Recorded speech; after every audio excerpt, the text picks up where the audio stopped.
আলামিন এই সকল ফেরেশতাদের মধ্যে জিবরাইল আলাইহিস সালামকে নির্বাচিত করেছিলেন নবীর কাছে কোরআন নিয়ে আসার জন্য। এই জন্য সমস্ত নবীগণের মধ্যে শ্রেষ্ঠ, সমস্ত ফেরেশতাদের মধ্যে শ্রেষ্ঠ ফেরেশতা হলেন হযরত জিবরাইল আলাইহিস সালাম। আল্লাহ রাব্বুল আলামিন লক্ষাধিক নবী দুনিয়াতে প্রেরণ করেছেন, পাঠাইছেন। এই লক্ষাধিক নবী মধ্যে 4 জন ছিলেন রাসূল, তার মধ্যে একজন ছিলেন মূসা আলাইহিস সালাম, যার উপর তাওরাত কিতাব নাযিল হয়েছে। দ্বিতীয় ছিলেন দাউদ আলাইহিস সালাম, যার উপরে জাবুর কিতাব নাযিল হয়েছে। আর তৃতীয় কিতাব হলো ইনজিল, যেই কিতাব নাযিল হয়েছে ঈসা আলাইহিস সালামের উপরে। আর চতুর্থ কিতাব আল কুরআনুল কারীম, যেই কিতাব নাযিল হয়েছে আমাদের নবী হযরত মুহাম্মদ মুস্তাফা সাল্লাল্লাহু আলাইহি সাল্লামের উপরে। সমস্ত নবী এবং এই 4 জন রাসূলদের মধ্যে এবং সমস্ত নবীগণের মধ্যে শ্রেষ্ঠ নবী হলেন আমাদের নবী হযরত মুহাম্মদ মুস্তাফা সাল্লাল্লাহু আলাইহি সাল্লাম। কেন শ্রেষ্ঠ? আল্লাহ রাব্বুল আলামিন সমস্ত নবীগণকে কিতাব পাঠাইছেন, একটা কিতাব লিখে নবীগণের কাছে পাঠাই দিয়েছেন যে এই কিতাব অনুযায়ী তোমার উম্মতকে দাওয়াত দিবা।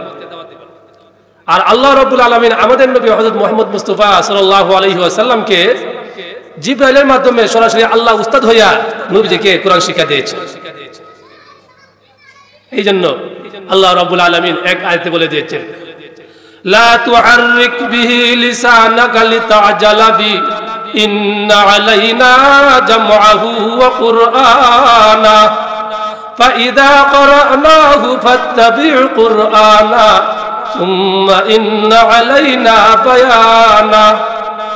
আল্লাহ রাব্বুল আলামিন বলতেছেন, নবীজির উপর যখন কোরআন নাযিল হওয়া শুরু হলো, নবীজি বারবার আবৃত্তি করতেছিলেন, পড়তেছিলেন যাতে কোরআন শরীফের কোনো অংশ ভুলে না যান। আল্লাহ রাব্বুল আলামিন নবীজিকে সান্ত্বনা দিয়ে দিলেন, অভয় দিয়ে দিলেন, হে নবী আপনার জবান নাড়াইতে হবে না। লা তুহাররিক বিহি লিসানাক লিতাজালা বি ইন্না আলাইনা জামআহু ওয়া কুরআনা। কোরআন নাযিল করার দায়িত্ব আমি আল্লাহর, আর কোরআন আপনার সিনার মধ্যে ধারণ করে দেওয়ার দায়িত্ব আমি আল্লাহরই। সুম্মা ইন্না আলাইনা বায়ানা। যখন আপনার বয়ানের প্রয়োজন হয়, কোরআন দিয়া আলোচনার প্রয়োজন হয়, ওয়াজ করার উদ্দেশ্য হয়, আমি আল্লাহই ওয়াজ করার জন্য মানে বয়ান করার জন্য আমি আল্লাহ আপনাকে ব্যবস্থা করে দিব। আপনি যখন বয়ান করতে থাকবেন অটোমেটিক কোরআনের আয়াত আপনার মুখ দিয়ে বের হতে থাকবে। এই জন্য আল্লাহ রাব্বুল আলামিন সরাসরি জিবরাইলের মাধ্যমে উস্তাদ হইয়া নবীজিকে শিক্ষা দিয়েছেন। এই জন্য সমস্ত নবীগণের মধ্যে শ্রেষ্ঠ নবী হলেন আমাদের নবী হযরত মুহাম্মদ মুস্তাফা সাল্লাল্লাহু আলাইহি ওয়াসাল্লাম।